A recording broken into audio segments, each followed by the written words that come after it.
Hi there! You're watching the Gardens and Graveyards channel. My name is Charisma, and today we are meeting in the moon garden, and we're going to do probably the last moon garden tour of the year. As far as the season goes, I think that in the next 10 days or so, I will probably be removing any decor and all of the annuals and probably most of the perennials as well.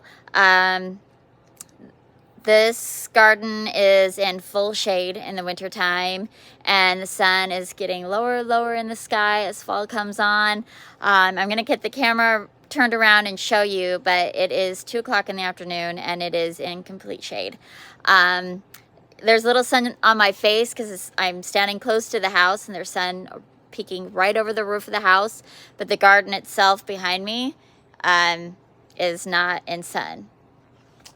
So, yeah, we'll probably be doing some fall cleanup in the next couple of videos, and I just want to take this moment to walk around the moon garden, see what's left at the end of the season. We still have some white flowers blooming, and we have some very tired annuals that are just desperate to get out of their containers and say goodbye. So I'll show you that in just a second, but I wanted to just capture this last little bit of a summer color.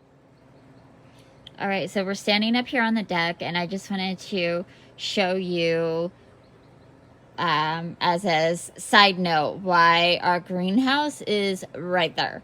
And that's because that is where it's going to get the most sun for the most amount of months out of the year. As you can see, it's in full sun there, and the moon garden is not in sun.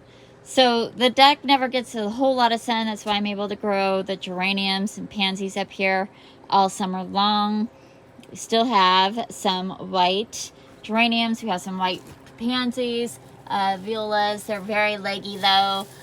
These have been in here since October, I think. The white ones have.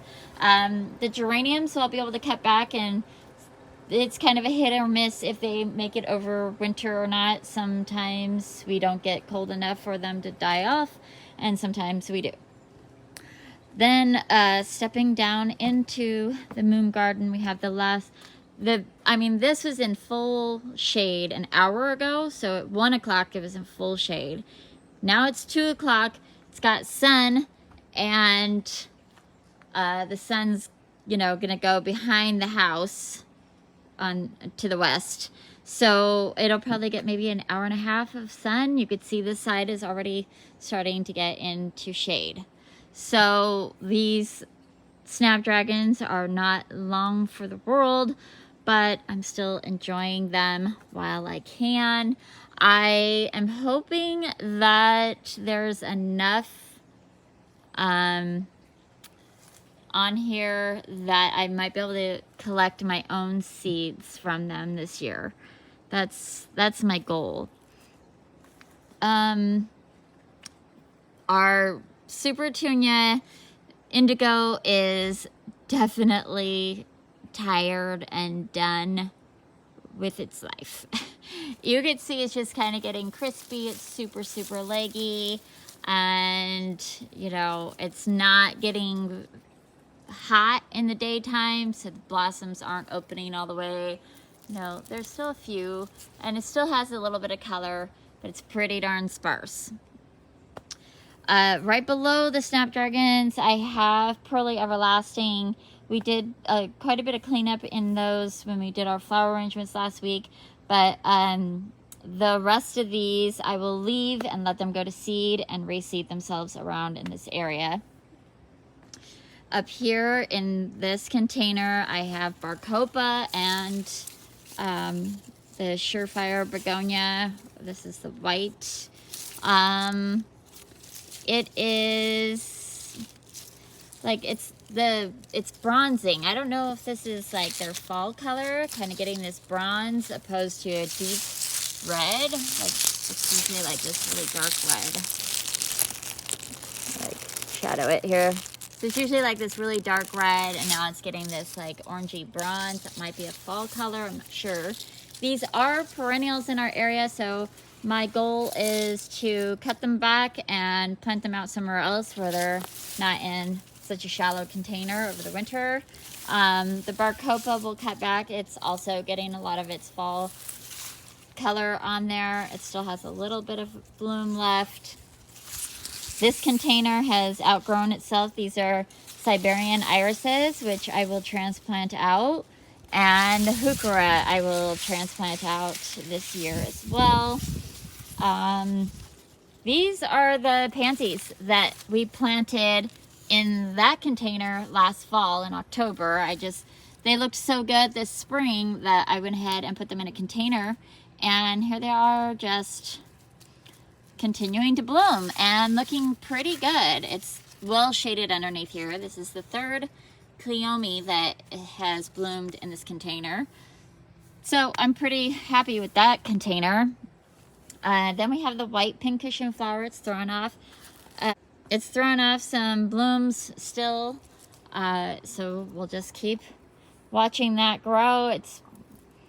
I don't see, well, there might be a couple buds right here. So we might have another couple of weeks with that flower. The hyacinth bean started growing up into this hebe, but it never bloomed, and I don't really think that it's going to this year. The black prince, what is it? Prince of Nights or something.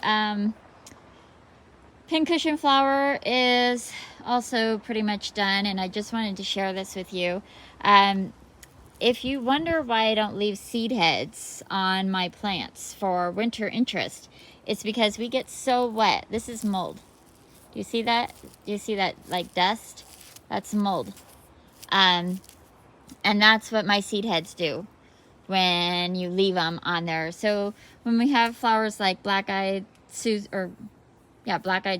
like the Rudbeckia or the Echinacea and that kind of thing that people leave up for winter interest, I can't do that in my environment because we're just so wet and everything just turns to disgusting mold. And this is summer mold. In the wintertime, it's just like this black mush. It's gross.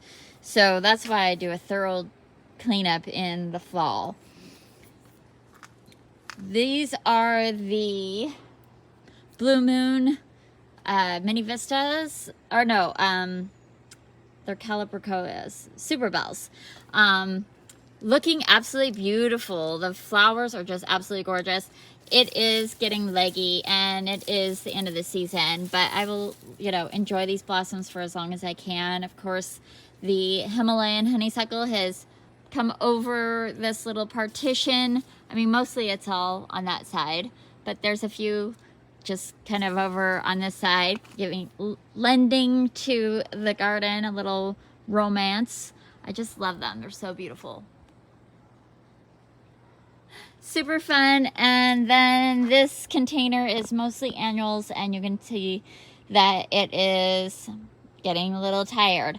The Dusty Miller, I can transplant out. Some of it is getting pretty sad in there. It looks limp because it's saturated in water. Not because we overwatered it, but because we just don't get enough sun over here to dry out the pots anymore. Which is why in the wintertime, this garden is mostly just empty. The osteospermum, there's a chance that I could transplant them out into the garden. I'm gonna try. The mini vistas will just go away. The Dusty Millers that don't look good, I'll trash. The ones that look okay, I could try doing cuttings on them and using them next spring and overwintering them. We'll end up removing all the decor. And then this is the Super Bells Double Twilight. Is it Double Twilight? Yeah. Really sweet flower. Wanted more shade than it originally had, and then it wants more sun than it has now. So not the perfect plant for this location. to do something else in there next year. The Blue Moon Hosta is looking okay. It's starting to finally get a little bit of tatter. It's getting like watermarks on here because it's just not drying out anymore. And the Twilight Hosta is still looking pretty good. It's getting a little bit of slug damage, more so than it did all year.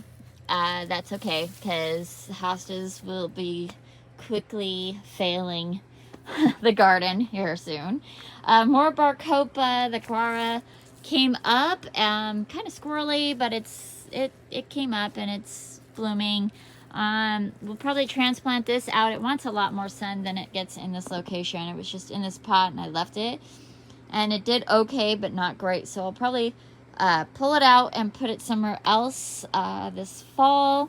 The Barcopa will probably leave for the winter, and just to give us some green. And I do get sporadic flushes of bloom from my Barcopas usually.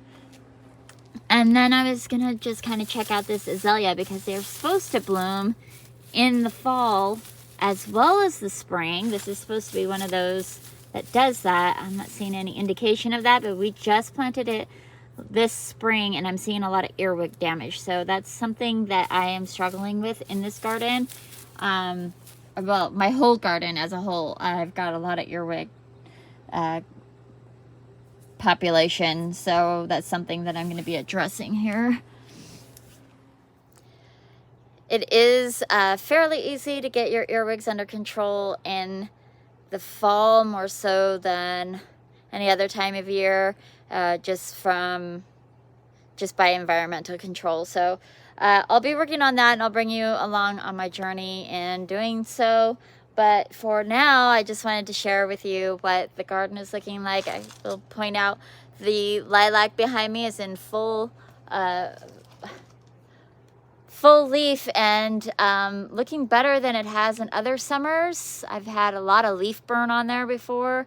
It's got a really nice canopy, and I'm seeing a lot of buds on it, so I have high hopes for next year. But it has gotten super tall, so now I have a second story lilac, but I kept trying to cut it down to be more eye level so I could enjoy the blooms, and I wasn't getting blooms, so I left it alone this year. I'm gonna leave it alone this winter.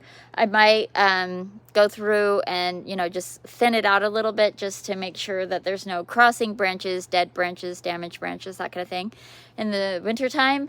But I'm gonna try to leave it and see if it blooms. I'm really enjoy having lilacs in my garden, but it's just hard because I don't really want them to be really, really tall, and I can't even like smell them or look at the blooms. So it's kind of like a balance of what you really want. Anyway, I'm leaving it for now, and I've got an idea of what I could do if it doesn't perform to my standards next spring. I've given it a few years, and it's testing my patience for sure. Anyway, I think that's going to be it for today's video. I hope you enjoyed it. I hope that you are celebrating your life, and I will see you in the next video. Bye.